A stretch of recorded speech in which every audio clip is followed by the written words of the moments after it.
Well, hi again, everybody, and welcome back to another episode of 100 Yards of Football. I'm Harper LaBelle, along with our co-host and founder, Vincent Turner.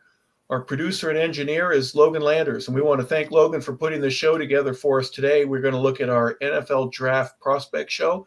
We're going to look at some of the top picks, and today, Vincent, we get to look at Bradyn Swinson, defensive end and edge from LSU.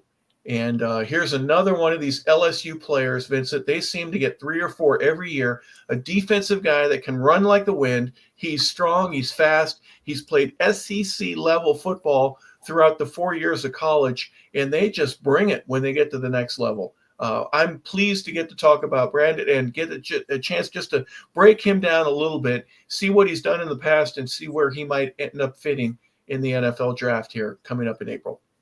Saw this young man playing high school. He's from Chapel Hill High School here in the Douglasville area where I lived at. And the gentleman was an outstanding football player. Originally signed with Oregon, played 2 years at Oregon, then transferred to LSU. Right now, he's a rising prospect and might get into the first round based on postseason workouts. Yeah, right now, going from a day 2 to a day 1, that you're not adding commas to your checks, but you're certainly going to make it a heck of a lot bigger if you can bring it. First and foremost, let's just look at his size. He's 6'3", he's 250, I think, or 6'4", excuse me. I think he can grow from that. The pictures that you see, he's got a small waist, so being able to add another 2-3 pounds in the shoulders and his legs, get his glutes, everything about him. I think his ability to grow. But the thing that is what stands out, in my opinion, is his first step. And he's got a classic first step. He gets off the ball, and he can get up the field to rush the passer in a way that very few people his size are able to do. He's very athletic.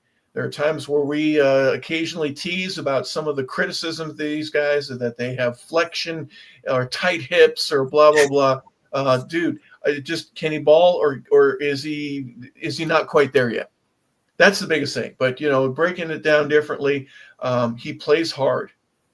He's seen on film where he will chase a play to the other side. He will go the extra effort to make sure that he's able to hold the edge and not let the running back get outside of him.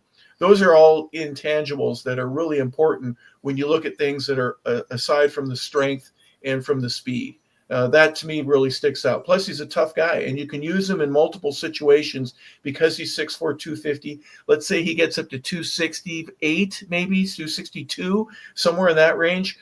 He won't come off the field. When you look at this young man, and I think you get excited, is where you just mentioned, Hawk, the size, the speed, NFL ready, the pounds he can pick up. But the Ole Miss game this year, and I'm always judging game film. Go back and look at that game. 6 tackles, 2 sacks. He was a nightmare for Jackson Dart all night. But when I look at him, and I always got to have my comparisons.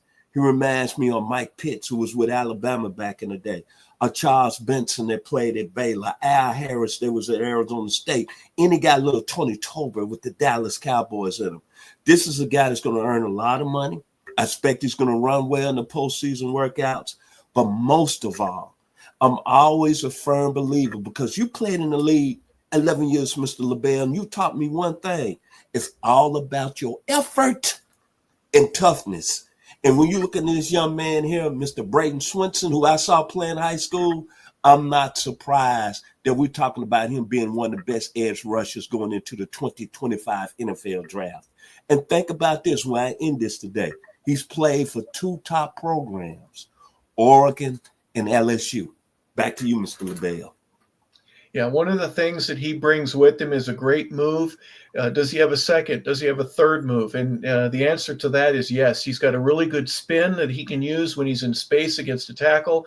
Plus, he's got the power to be able to kind of bull rush against the interior portion of a tackle or a guard. If he ends up in a stunt or a twist, he can take advantage of that. Now, that doesn't mean he's the strongest guy you've ever seen, right? I'm not saying he's weak, but everybody's going to get a little bit stronger in the league. That's one of the things that the scouts are saying right now. He needs to work on that. And just his understanding of the game, being able to read something before it happens, especially when you've got backfield where the back switches from one side to the other. You've got trips. It goes over to do you have two tight ends. You got a single tight end. You got people going in motion all over the place, just as recognition. But Vincent, you made a very interesting and strong point there when you say that this guy's played at big programs, so he's got a head start on a lot of other guys, especially because of the competition that he's gone against, some of the best offensive tackles, guards, tight ends that you've been asked to cover, going against some of the best running backs in the world, right, at the college level. He's seen it, so it won't be as new to him as it would be for, let's say, a non-Power 5 school that's producing a guy that plays the same position. So the speed, the strength, his toughness, those are some of those intangibles that you take with you. And when you're getting ready to make a selection, you're not going to be embarrassed about taking this guy. Let's look at some of his numbers right now. 59 tackles he has on the air, 8.5 sacks for 60 yards of losses. He's deflected 2 passes. He's forced 2 fumbles. Again, a 6'4", 250, playing at LSU. He had a good year. Maybe not the greatest year, but LSU, remember at the beginning of this year, they were one of those teams that everybody considered if they can get through their schedule and get into the playoff, you almost want to default and give it to them because the top 25 teams that they played week after week after week after week. LSU had one of the more difficult schedules in all of NCAA last year. But a benefit to Swinson is that he was able to play against some of the best competition, and I think people will recognize that, and it should benefit him on draft day. So, Vincent, there's still some concern about whether or not he'll be a second round or a high second round pick, to a team that could really use him, or maybe a mid to late first round pick. We don't know yet. After the combine, we'll get a lot of clarity once he runs that 40. My final words about Mr. Swinson. As I just mentioned, I saw him playing in high school as a young pup. I knew that he was going to be a guy that was going to perform on a high stage. Oregon came in here in the state of Georgia and got him. Played 2 years at Oregon, then went over to LSU, played 4 years at Oregon. I'm sorry. Then went over there and played at LSU 1 year in the SEC. You gave his stats, Mr. LaBelle. You see he's a player. But I'm going to tell you this. What I like about him most of all, and I learned this from you, Mr. LaBelle, who done it for 11 years, he's got effort chasing down the ball carrier 20 yards down the field. Go look at the game film. Some of the plays he made. It's something you can't teach anybody. You either. That's all I gotta say. Douglasville, Georgia, in the house. This young man gonna be very well after the 2025 NFL draft. Back to you, Mr. LaBelle.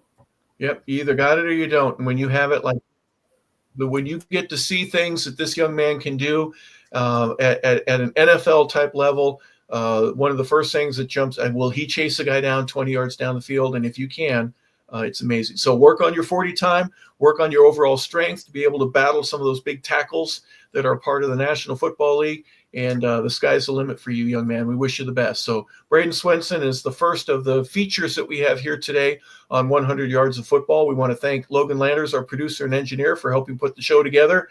And so for Vincent Turner, I'm Harper LaBelle saying thank you for tuning in to a 100 Yards of Football, our draft prospect profile. Thank you for tuning in, everybody. Have a fantastic day.